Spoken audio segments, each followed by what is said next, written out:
right, everyone. So for this next segment, we are super excited to introduce you to another one of our awesome agent heroes. Agent heroes are all real estate professionals who we have vetted personally based on their military affiliation, their time as an agent, their track record, their reviews. They are, in short, rock star agents for you guys to work with that have a connection to the military life. And Stephen Kidlow is our agent that we're featuring this week. He's a 26-year Army vet, has 10 PCS moves under his belt, and interestingly, Stephen bought and sold everywhere he went, probably leading him into his current profession as a real estate agent. Welcome, Stephen. Thank you so much for joining us today.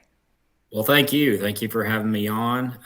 This is an honor to be on here and just share some of the knowledge that I've gained through, like you said, 26 years, 10 PCS moves, and yeah, we chose the DIY renovation route, rather than I think we only bought one new construction, but we still kind of put our own stamp on that and added some value so that when we sold it, it was a good situation for us. Yeah, today's all about that sweat equity, all of it. Every single conversation we're having, it's like those do-it-yourselfers. The first thing I want to address is the accent. I detect a twang. I myself hail from South Carolina, so tell the good folks where you are calling in from today, Stephen. Yeah, I'm calling in from just outside Clarksville, Tennessee. When we moved back here and I retired, we decided to get a little bit farther away from the base, but it's still only about 30 minutes back into Clarksville. But I have my own little piece of paradise here in Tennessee. But grew up in Arkansas, so that's where the twang and accent originates from. It's rich. I love it. Okay, so let's move into our conversation about home improvements. So we brought you in to talk to everyone about things that, all right, let me back up. We love HGTV around here, right? We love the DIY shows. I personally am, we're looking into some renovations at our house right now. And just as I don't do Diddy moves, I don't really do DIY. It's just not good for our marriage. It's something we fight a lot about. But if we were to tackle, say, like a patio or some other sort of renovation, I would love to hear your tips on, like, if you and I were sitting down for coffee, you could say, hey, Kelly, here's the deal. Like, these are the things you need to think about before you tackle a new patio or, painting or any sort of little project. What are some of the initial advice that you would give me, Stephen? Yeah, I would say the first thing, as you already mentioned, ask yourself if it's worth your time, your energy, your resources, as in money, and your sanity. And you mentioned your marriage. That can definitely put a lot of stress on those things. So yeah, you got to ask yourself, are you willing to do those things? And if the answer is yes, then kudos to you, because you can definitely add a lot of value to your home if they're done correctly, and see that value when you go to sell. So what are some projects that you've taken on? I know you mentioned having homes or buying homes that needed some TLC. Yeah. What are some of the top projects that you have in your personal experience that you were able to do on your own? And then tell us maybe like what that turned into in the end. Like, how did that increase the value of the property? Yeah, I mean, so we've done, basically everything. The things that I tell people I don't tackle is things like major electrical projects, major plumbing, Mm-hmm. especially pressurized lines. But everything else, we've gone from, replacing flooring, painting, replacing fixtures, and even just replacing light fixtures, even though that's electrical. It's, if you feel comfortable with that, those can be easy things to do. So yeah, and also outdoor projects, decks, fences, landscape around the outside of the house, things that increase curb appeal. Did you enter into these projects with a background or some sort of did you have a handy sort of knowledge base that you could draw upon, or were you YouTube University like the rest of us? Yeah, so I won't say I have any construction background, but growing up on a farm in Arkansas, you kind of learn how to do things. And I would say the first house we did was a lot of trial and error. But I tell people anything you want to know today is on YouTube. So that's one of my keys to success. Is I'll kind of backtrack a little bit. Is the first thing is you want to, if you're altering the home in any way, you want to check with your local city and county building and codes office to make sure that you don't need a permit. and every county and city is different. So, I can't sit here and tell you what is required and what's not, but definitely look up the building and codes for your area and explain to them what you're doing, and just ask if it requires a permit. Because the last thing you want to do is do all this work. Somebody finds out it's not permitted, and then you have to rip it all out and start over. You as an agent, when you're looking at homes, can you pretty easily spot the DIYs? Like, what are some common things that you're always like, ooh, we're going to have to address that? Yeah, I mean, you could walk in, and that's a great question, because in this market, I tell people you may have to just look at the potential of a home. It may not Mm, look pretty right now, but with a few, projects, you can make it look pretty. You can put your own stamp on it. But the big things are mostly cosmetic. It could be flooring, as in, new carpet, new paint, new light fixtures, landscaping. Those are probably the big four that I would say that are pretty easy to tackle. And if you're a frugal person like we are most times, sometimes you can do it for not a lot of money. yeah, it goes back to the Diddy conversation, right? Like you're paying for it. You're just maybe not paying cash. You're paying in sweat. Right. So, Yeah. And did a couple of Diddy moves ourselves throughout did all you? those moves. And I didn't mind it. Sandra says she will never do, or she Yeah. Wonder how the division of labor worked out on that one. I'm just going to say right. that right there. Okay. What about, you mentioned some outdoor projects. What are some things that we could do to increase appeal that are, feasible for us to tackle on our own? Yeah. I mean, the easiest one is landscaping. I walk up to so many houses and it just automatically know that, nobody's pulled a weed in quite a while. So just freshening those areas up, pulling weeds, adding new mulch or rock, depending on what you have in your landscaping. And those are easy things that you can go to, a big box store and get those things and do it yourself.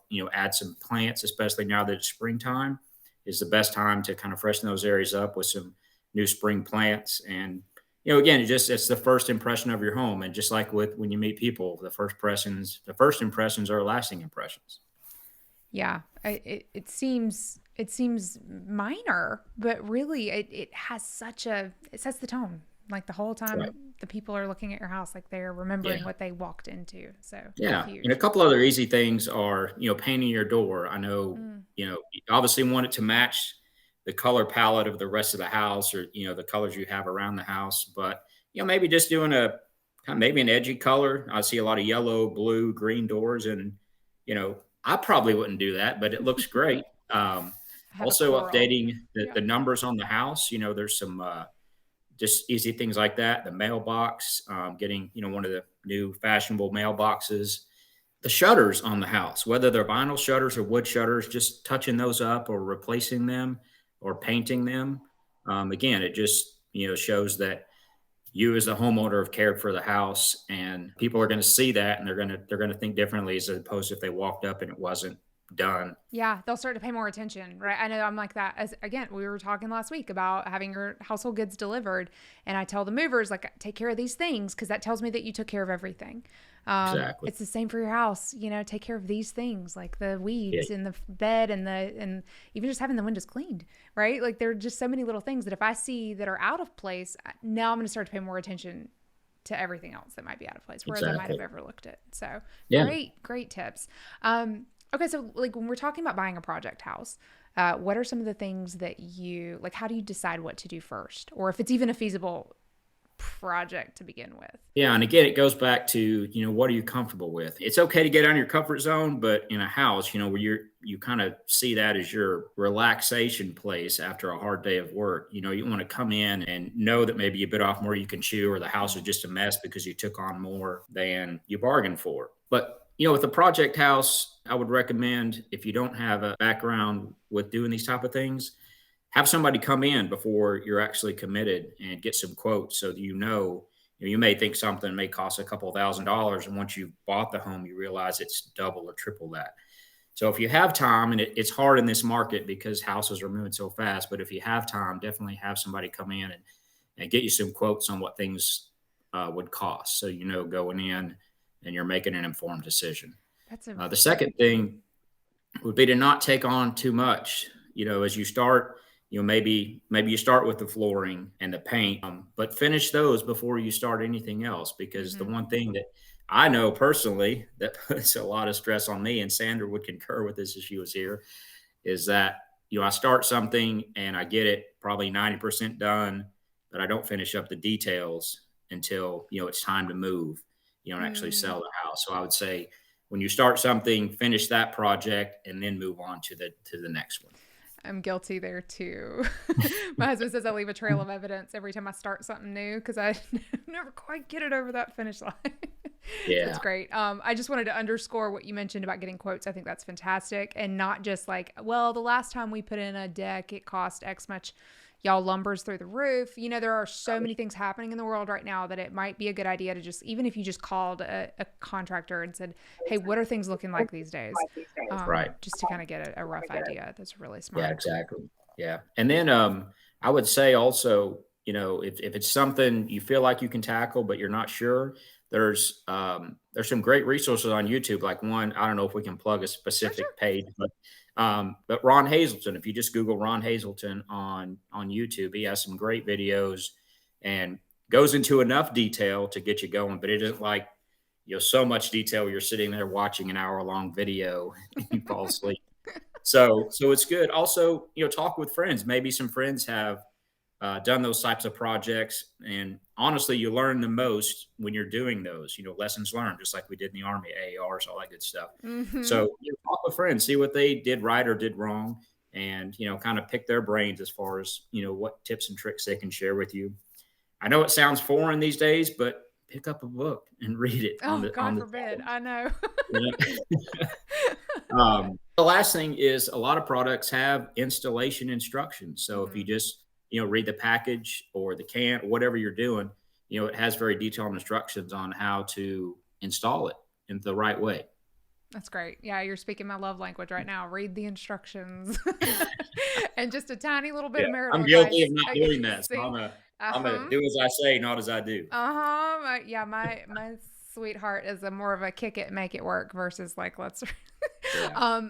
bit of advice here also is just knowing when to throw in the towel. We always have like a point of no return where we're like, okay, we are in over our heads and we have to both agree that like we're okay. Ego wise, we can say, you know what, this beat me. We did that with a closet remodel. We thought we could do a thing and we could not. So we had to call in professionals. And it was hard to get to that point. So I think establishing that point early, like if we can't get this done in 2 days, like let's agree that we'll call in somebody, was super Yeah. helpful for me.